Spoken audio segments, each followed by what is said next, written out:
Yes, y'all. Welcome back to Island Hopping every Monday and Wednesday, 2 to 4. Y'all hear that voice in the background. Let the people know who you are, boy. Bow Weezy. Yes. Yeah. Welcome back, y'all. Bow Wow is in the house, just like we promised. Yeah. How you doing, Bow? I'm good. Yourself? I'm doing well. That's doing what's well. up. You guys all look tired. Look, we got All the whole... We got the whole... That's that I'm working hard. I'm grinding face. Just the grinding face. Yeah. That's what's up. Yeah. We decorated the whole station with your poster. Yeah, the album cover, New Jack City 2, coming out March. Yeah, next Tuesday. Next week, Tuesday, March 31st. Yeah, we excited? Oh man, am I? Yeah, definitely, man. I'm ready to get it over with, man. You know, we've been all over the country, man. You know, going different places. You know what I'm saying? This is my best work yet, so I'm just ready for my fans and ready for the people to go ahead, you know what I'm saying, and check it out. That's what's up. That's what's up. So then what makes this album different from all the other ones that you've done? Doggy Bag, Unleashed, Well, you Warning. see, we got the stick on the album. It's the first time I've actually had a parental advisory stick on the album.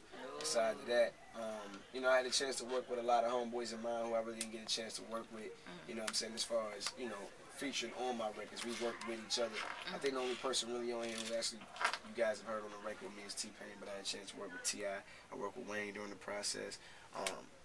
Nelly, Ron Browse, Trey Songz, the list goes on and on and on. So it's definitely gonna be that one right here, Swiss Beats. You know what I'm saying? So the whole 9 yards is going down. That's what's up. That's what's up. So this parental advisory sticker. So this is a new Bow Wow we're looking at here. This is a new man. This is not, you know. I mean, I guess I'm asking like the transition from Lil Bow Wow to Bow Wow. Like this is boy to men. Like. Yeah, I mean, how's that going for you? Has it been difficult at all? Nah, not at all. Because if people been following me on my YouTube page, they know what I'm about. You know what I'm saying? They know what I've been doing for the past year. They know how I am. And I think really it's just natural progression. It's just me growing up. I'm a man now, and just this is me. You know, every album is me in the timing. You know what I'm saying? I think that's why it works, is because every time I drop an album, you getting Bow Wow at that point and how I am. So, I mean, this album really just reflects me and where I'm at mentally, and it's everything. I think that's why I think this is honestly the best album, the best material that I could have possibly come up with. Thus far. Yeah. Because you know we should be expecting more in the future, right? Well, we'll see. Okay, cool. As far as your other ventures, so to say, I know you got a nice little film career. You went all about the Benjamins, Fast and Furious, Tokyo Drift. What else could we expect from you as far as film, television? Well, I was on Entourage last season. I'm back on Entourage this season. We started filming that the end of April. Aside from that, I got a new movie coming out called Hurricane Season, starring myself, Forrest Whitaker, Taraji Henson, Lil Wayne is in the movie. Isaiah Washington. It's a true story about a high school basketball team in New Orleans, Louisiana. So, you know, we definitely still cranking out the movies and whatnot. We're going to keep them going, too. Okay. Now, was film something that you always wanted to do, or were you just always into rap and rap music? I wasn't into none of them, to be totally honest with you. It just so happened just to be a blessing from God, you know what I'm saying? I just happened to be at the right place at the right time. I knew that, you know, once I got successful in music, I knew that would open up a lot of opportunities and a lot of doors for myself, you know what I'm saying? And it was a blessing that, you know, those doors opened early for me to get into acting at 12, like you were saying. You know, I started acting when I was 12, and then, you know, so on and so on. I have a lot of other movies underneath my belt, so that kind of helped me out, and it actually helped me out to the point to where now I'm able to choose what I want to do. So that's why when you ask me, can we have another album out there? So I'm like, I don't know. Now I got the option to be like, I can take 5 years off from this, focus on this for 10 years, come back to this if I want to, or if I feel like it. Definitely versatile dude, huh? Yeah, something like that. Nice. Cool. Now, I have a lot of listener-generated questions that I'm about to get into, but my first question is from me. Okay. New Jack City. New Jack City 2. What inspired you to New Jack City, like of all things, you know, like Bow Wow, New Jack City, I don't see where that comes together. So if you could really just tell me where that comes from. That's because people think about the drugs, they think about the negative things when they think about New Jack City. You know what I mean? They don't look at the more positive aspect of the film. They don't look at the relationship between G Money and Nino Brown, the brotherhood. And that's what the title from the album comes from, and how their situation is similar to me and JD's situation. That's why I dropped Rock the Mic first, just to let them know, like, you know what I'm saying, it's a brotherhood. And that's basically what that's how we came up with the idea of New Jack City. And just to really clear it up for you, how the stories are similar in the movie. You got two best friends, same way me and JD, same situation. The Carter was how they made their money, So Def was like our Carter. That's how we made our money. The business forced them to break up. He ended up falling for his man's girl. Same way in real life, the business broke me and JD up, sending us separate ways. The part 2 comes because when Nino was in court, he told y'all, I'm getting right back out. It's bigger than Nino Brown. if he would have never killed G Money, they could have got back in the streets, continued to making money. If he never killed them. Definitely. Me and JD never killed each other. So, being that we back together, this is what a part 2 would look like. My brother's keeper. Exactly. Okay, so let's talk about this single you have here, Rock the Mic. Yeah, that's basically like the first look off the album. I felt that it was important for me to come with that record first, just to explain the whole New Jack theme and what we was aiming for, and just preaching loyalty. You know what I'm saying? And that's what me and JD really just display. If you don't know the story of Bow Wow, if you never really heard about it, you know what I'm saying? And this is what it's all about. Everybody always asks me about me and JD, the breakups, and as we beefing, and you know, the whole 9 yards. So you know, this was a record that just really. I ask you, and I want you to just be natural about this, you know, because a lot of these questions are just off the wall, I guess. All right, first question is from Akeens from Long Island, New York. He wants to know, how does the recession affect you and your music? I guess how it's affected me, not really personally, but more or less from a business aspect. Music-wise, like he was saying, labels, they cut back now.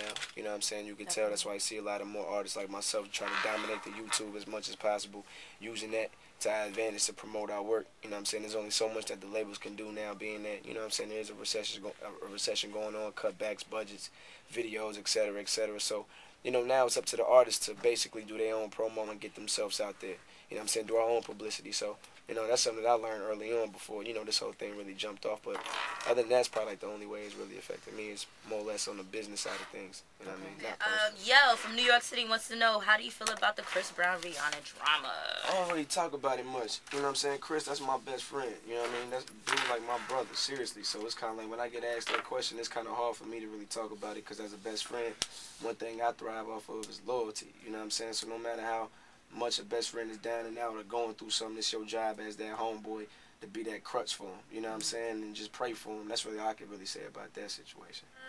Ashley from Florida wants to know, what's going on with the Soulja Boy beef? First you guys are beefing, then you're on some Marco Polo? Yeah. Like, people kill me when they talk about beef. Like, I don't think people really understand what beef means. People die over beef. You know what I'm saying? Like, that's probably the only word that irritates me, like when people don't know what they talking about. It's an argument. That's an argument. That's That's like foolery what we was doing. Just being young, going back and forth. That's not beef. You know what I'm saying? We both, our records, the kids follow us, they love us. That's not beef, man. It's like a friendly competition, especially being young men. Men in general, we competitive with anything, whether it's sports, my car better than yours or my girl finer than your girl. That's just how guys are. We are competitive. But whatever it is, my shoe game better than yours. That's just how we do. You know what I'm saying? So I think everybody just kind of just blew it all out of proportion. But I ain't got no problem with the homie. He on my album. It's all good. Okay. Funny question from Anonymous, so to say. What are your other talents? Do you dance? And we want to see you do the Harlem Shake. Any other talents? I'm a computer nerd. Like, I'm a nerd. I'm a whiz with the computers. Oh, yeah. Code. Really? Like, I'm just an all-out nerd. I ain't even going to front to you. Okay, so I know next time I'm on MySpace and I get a little somebody hacking my MySpace, I know who to. Come on, we'll figure that right I know out. who to call. Okay, that's what's up. And editing videos, I'm nice with that. Like, I do everything you see me on my YouTube do. I do it, cut, paste, all the you know, the word placements and how I do everything by myself. So, yeah. And how did you learn? Like, did you teach yourself? Did you take a crash course in like computers? Like, nah, just being on the tour bus, just being on the road for so long, taking 18-hour trips on my bus, being on tour, and you just try to find other things to really, you know, it's always good to learn new things. I just got on my MacBook one day. I'm like, if I'm gonna spend $3 grand on a computer, I need to know everything about it. Definitely. You know what I mean? So yeah. Makes a lot of sense. Okay. Another one from Akeens in Long Island. What are your plans for the rest of 2009? Man, we got a Scream tour coming up in the summer. Nice. We going overseas, working. Like the Hebrew slave, we working. Nice, nice. All right, a question from Mitch P from NYC. When are you coming back to visit us again? We're going to be in New York on the 30th. On the 30th? Got a big MySpace concert. Yep, my MySpace concert on the 31st. The day the album come out. It's going to be crazy, too. So, that's what's up.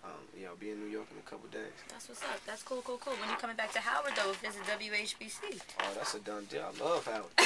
We know that. I got the girls up here. I got a couple homegirls that come, you know what I'm saying, that go to the school and whatnot, you know what I'm saying. So, you know, like I said, DC's always been like one of my homes. I love coming here all the time. Even when I don't have nothing to do, even when I don't work, I just take my tour bus up here and we just come kick it and just, you know what I'm saying, lounge out. But man, I'm glad. If I went here, man, I wouldn't get no work done. I wouldn't get no work done. I have somebody on payroll doing all my work because I just be on every fine thing walking. I'm telling you. That's what's up. That's what's up. Well, thank you for stopping by. Not a problem, baby. I'm going to say you're fun to have in here. I hope you stop by really, really, really soon. Hey, come on, let's do it. And I'll be here waiting for you to interview you again, ask you some more questions, see how your album's doing by then. Hopefully it does. I know it'll do great. Thank you. New Jack City 2, March 31st, y'all. WHBC, 8:30 a.m. 202-865-8698 is the number. We will be right back. Say bye to your boy Bow. Yeah, that was cold how you just did all that. Oh, really? That's that New York. That's hard. Yeah, you know it. It's going down. WHBC, get at us.